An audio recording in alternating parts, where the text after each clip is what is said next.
Welcome to you, old friends and new, young and old. You are an essential part of our celebration today. Whether this is your first or your thousandth Sunday in our midst, we are stronger together because you are with us. We are one people of many beliefs, many origins, sexualities, and genders. We are all growing, all learning, all loved. Just as you are welcome here. I'm Reverend Bob LaVallee. I'm the Associate Minister at First Unitarian Church of Albuquerque, and I'm delighted to be joined here today by our music director, Susan Peck, and our worship leader, Casey Spivey. Our DJ today is our Tech Arts Director, Chris Paul, and our tech team is Cy Schuster, Michaela Renz-Whitmore, Erica Johnson-Jimenez, Jordan Jones, and Vance Bass, and we couldn't do it without you. I also want to give a special thanks to Reverend Katie Colbert of Tampa, Florida, who did today's Time for All Ages. And now Casey has an announcement. Good morning, friends. 2 announcements. Today, we welcome Peter Simonson, the Executive Director of our Change for the Future recipient this quarter, the ACLU of New Mexico. Following this service, those interested in speaking with Peter should remain in the main room, and our technical support team will usher you into the ACLU breakout room. This is your chance to ask about the work of the New Mexico ACLU and to hear about their efforts on behalf of marginalized people in our state. Do you miss clubs and coffee houses? Come to the First U open mic today at 4 p.m. for an afternoon of music and poetry in a supportive space. You'll be amazed by all the talented folks in our midst. Login information is in the chat, or you can find it in this week's broadsheet. Thank you.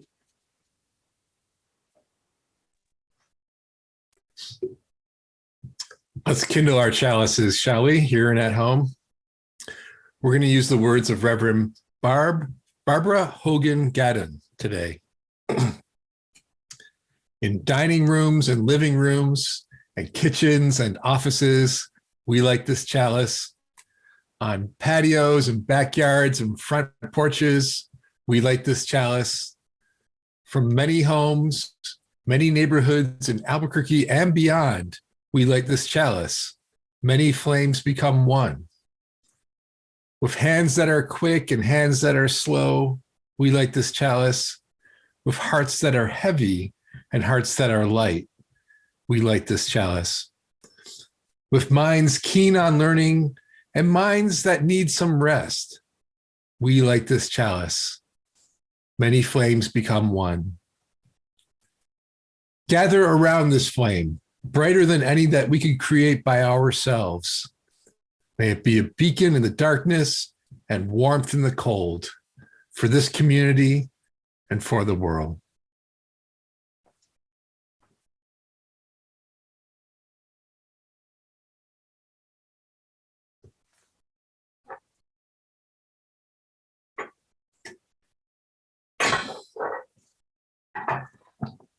Come, let us journey together.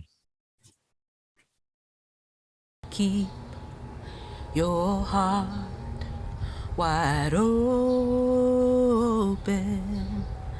though the waves wanna push you around. You gotta keep your heart wide open till your faith brings you back to solid ground. I'm gonna keep my heart. I'm gonna keep wide open. I'm gonna keep my heart wide open. Though these waves wanna pull, though they want me around, though the waves waves wanna push me around.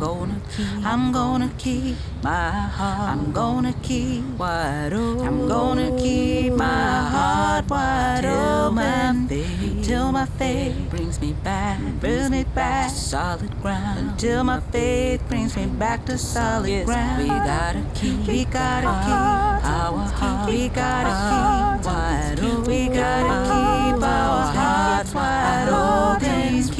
Though these waves wanna push us around. Although these waves wanna push us around. We gotta keep our heart. We gotta keep wide open till our faith brings us back to solid ground. Till our faith brings us back to solid ground. Say hi. Hi.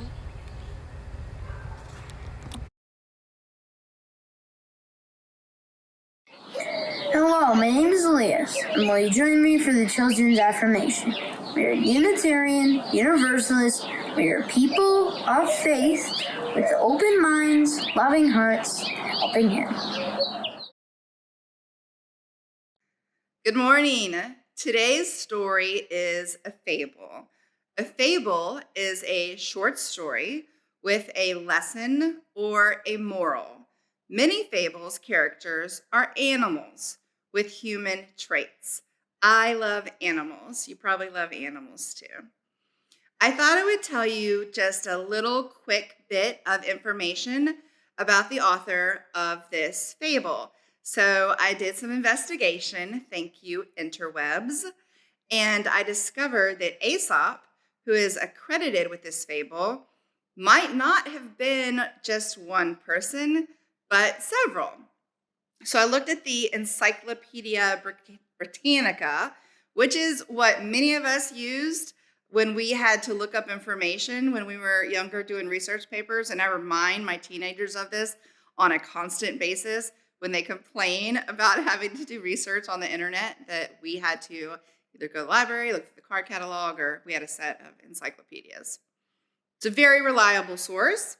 So the Encyclopedia Britannica on the internet says that it's possible that the author known as Aesop lived in the 6th century BCE, which is before the Common Era, and was a slave. Or perhaps he was an advisor to a king, or maybe he was from Ethiopia, or from the island of Samos, who was freed from his master and became a riddle solver to another king in Babylon.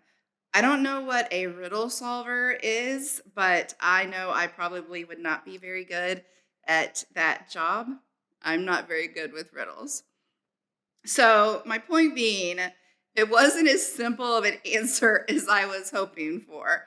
The probability is that Aesop was a name invented to provide an author for fables that were centered on beasts, so that a story of Aesop became synonymous with fable.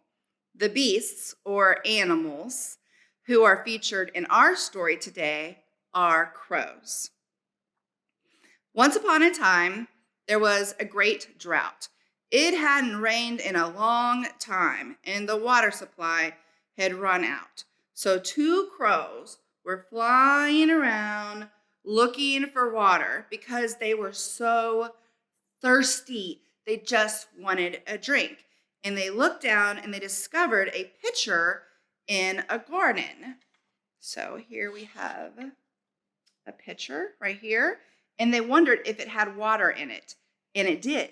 It had a little bit of water in it. So they perched on the edge and they looked in the pitcher, but they weren't able to get their beaks in far enough to the pitcher to get the water out. So that was super frustrating. One crow thought that the best way to try to get the water out was to push the pitcher over. So they tried, and they kept on trying to push the pitcher over, but they weren't strong enough. They couldn't get the pitcher to pour over because it was too heavy.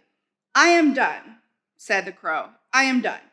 This is way too hard, we should just give up and move on. The other crow didn't want to give up. I know you are tired, and I know you are thirsty, and I know that you are frustrated, but let's keep trying to think of a way to get at that water. Okay, I will stay and help. What should we try now? So the crow thunk and thunk and thunk, and then she had an idea. She flew over to a nearby field where there were several pebbles and stones and rocks, and the other crow followed her. And what she started to do was to take the rocks into her beak, fly over to the pitcher, and drop them into the pitcher, okay? So there were different sizes of rocks and pebbles and stones, and both of the crows started putting the rocks in the pitcher, and y'all see what's happening? As they did it, the water level rose and rose and rose even higher, all the way to the top of the pitcher. What do you think? One more? One more? All the way to the top of the pitcher. We did it. We finally did it. We can drink. And the two thirsty crows drank all the refreshing water and more, happy that they had stayed committed. They had stayed committed, and they had worked together to come up with a way to accomplish their goal. They had been creative to think about how they were going to get the water. The work we do as a people dedicated to creating a more fair and equal and just world can be exhausting and difficult. We will want to give up. I know I have wanted to give up. I have given up at times, but then we get back in it, right? We get back in it. Sometimes we think, you know what? I'm going to leave that work to somebody else, and I'm going to fly away and do something else. That's someone else's work to do. But we have to take responsibility. We have to take responsibility for the work. We have to take responsibility for ourselves, and we have to work together. We use our hearts, right? We use our hearts, we use our minds, and we use our spirits. And we think of new ways to tackle the problem. We quench our thirst for justice, and we provide relief to our beloveds who desperately, desperately need the life-giving water that is freedom. May it be so, and blessed be.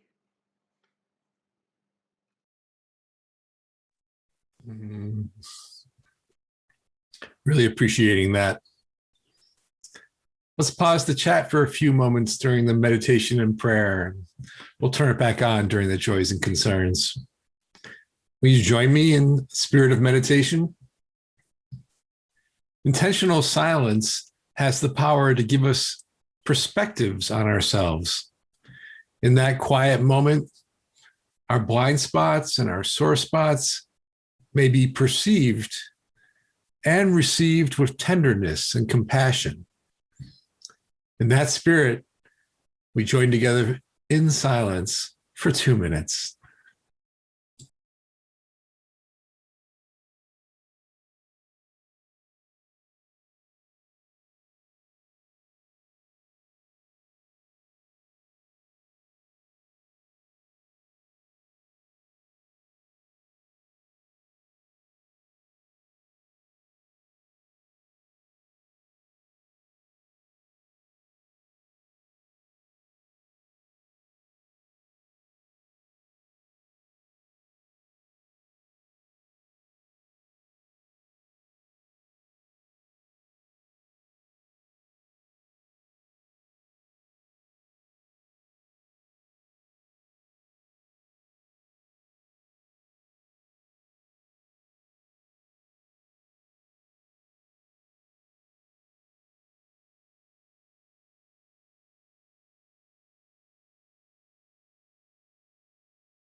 Joys and concerns are braided energies in each life.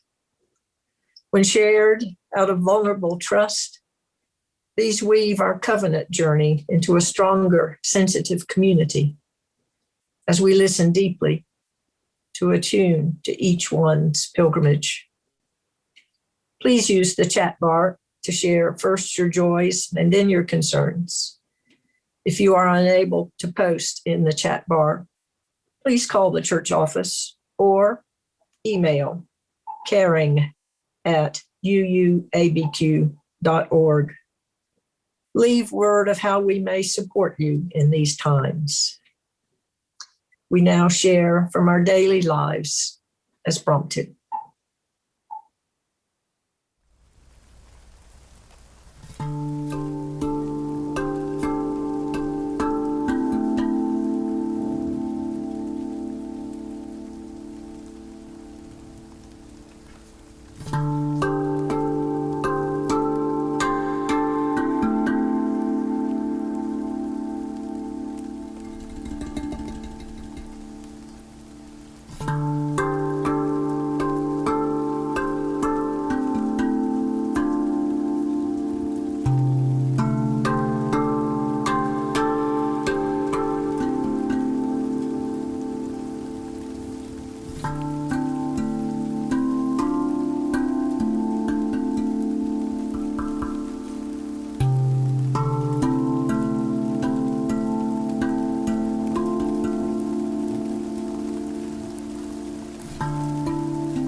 All these joys and concerns, plus the joys and concerns held in our hearts, unspoken, but no less deeply felt.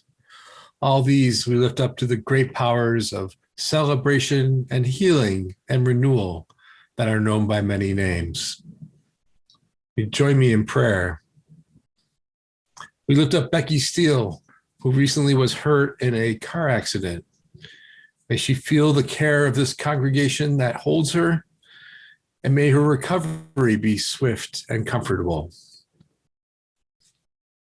We lift up the victims of gun violence in this country and their loved ones. May this country abandon its unholy worship of guns. We pray for the people of Myanmar as they resist a military dictatorship. May they be safe